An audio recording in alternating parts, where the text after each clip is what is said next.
Hey guys, this is Dr. Peter Marcianti again from Back in Line Chiropractic Center. I want to show you a series of stretches that I come up with and in a particular order. When I entered grad school to be a chiropractor, I ended up working out on a machine called a lateral pull down. So my legs were locked in, the cable snapped, I went backwards, and I had what they call spondylitic spondylolisthesis. To sum it up, I fractured my spine and herniated 3 discs. I have a 20% permanent disability on record, but there's almost nothing I can't do.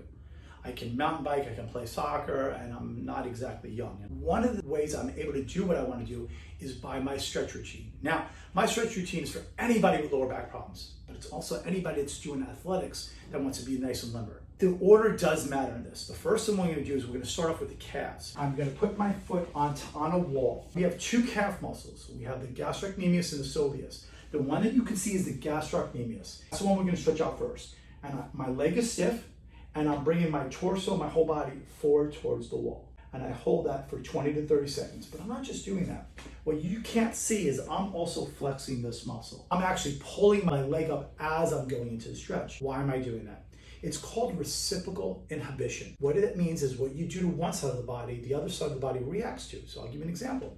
If I'm flexing something with my bicep, it doesn't make sense for my tricep to fire, because that would be fighting against it. If I want to lift it, you don't want my tricep pulling it back down. So my brain sends a signal to my tricep saying, hey, I need you to be flaccid, the bicep is working. Well, what if you do that with stretching? It's part of what they call PNF stretching, proprioceptive neuromuscular facilitation. So if I pull up on my tibialis anterior, that's my brain sending a signal now to my calf to relax. Well, some studies have shown you get between a 30 to 40% better stretch by doing it that way, as opposed to not flexing the opposing muscle.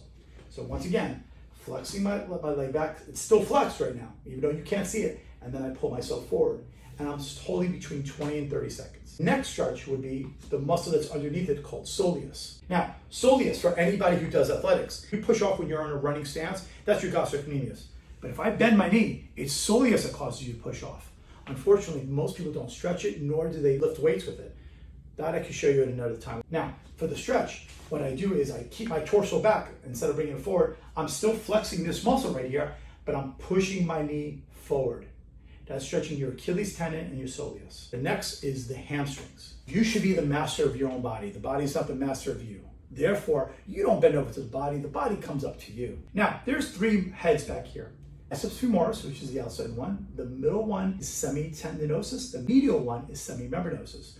We're going to stretch out each one individually. The outside one, if it's my right leg, I put my right hand out and I approximate my left hand over it. I'm not doing this, I'm doing this. I come to the outside of my leg, holding for 20 to 30 seconds. Once again, I'm going to do that reciprocal inhibition, which means I'm going to slightly flex my quad. Middle, 20 to 30 seconds. Relax it. Then the inside one for 20 to 30 seconds. One would think, okay, well, you got all 3 heads of the hamstring, you should stop there. I've read some studies that show you cannot ignore abductor magnus when you're trying to loosen the hamstrings. It's called the groin muscle. If you notice, I'm creating like an L right here. I'm going down to this leg. I can even bend this knee slightly, and I feel a nice good stretch right in here. After that, I want to continue with the posterior muscles. Sit down, and I'm going to square my shoulders off. I don't want to twist my shoulder to do this. You'll see what I mean by that. One leg over the other, put my hands behind the knee. I'm trying to bring my shoulder to my knee. That's going to be piriformis, gluteus medius, and minimus. But we also have a gluteus maximus, right? And you get that by, once again, squaring off your shoulders and coming straight back. And I'm bringing my leg like this. Well, I'm also flexing this muscle. I'm bringing the leg and I'm pushing it, because that reciprocal inhibition. When I come up, I'm bringing my leg and I'm pulling it back. Reciprocal inhibition. I tend to stop right there before I go to the lower back.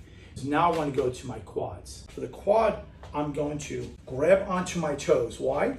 I'm going to stretch out my tibialis anterior and my quad, and I'm actually pushing my leg backwards as I'm pulling it backwards. Remember, this is the tibialis anterior and my quad. Second quad stretch, once again, 20 to 30 seconds. I'm reaching from the opposite side and pulling back. And I'm slightly arching myself backwards. Why? Because I'm also trying to stretch out my psoas muscle. There's another stretch for the psoas muscle. Put your leg on something that's about your bed height. Leg is behind you and you push backwards. Stretch out your psoas. Now, what is a psoas? The psoas is a hip flexor. Most people, when they say they have hip problems, what they really have is a psoas problem. And if they take care of the psoas, also get an adjustment to the hip itself, not the pelvis, but the hip itself. And I'm an extremity adjuster. Most of the time, that pain will go away. It usually spouts up and gets tight because it's not strong enough. The last one is for the lower back itself. I'm going to come close enough that if I let go of this, I would fall backward. And then I'm going to flex my stomach in because I want my lower back to relax. So I'm flexing my abs and I'm coming backwards like this. And that feels absolutely fantastic. When I do these stretches, I'm doing 3 sets, each one. This is what I do before I play soccer. Let's say I'm not going to play soccer. Let's say I'm not going to do really much of anything. Let's say I only do one set of each. That's great. Let's say I'm doing this only 3 times a week. Still better, way better than most. Now, do I do it more than 3 times a week? Depends on the week. If I'm doing a lot of legs and I'm playing a lot of athletics, yeah, I might do it 7 days a week. If I'm just laying around, I'm not really doing really much, then maybe I'll only do it twice that week or once that week. Either way, this is going to really improve whatever you do in life, and it's going to help get you out of pain. Thank you.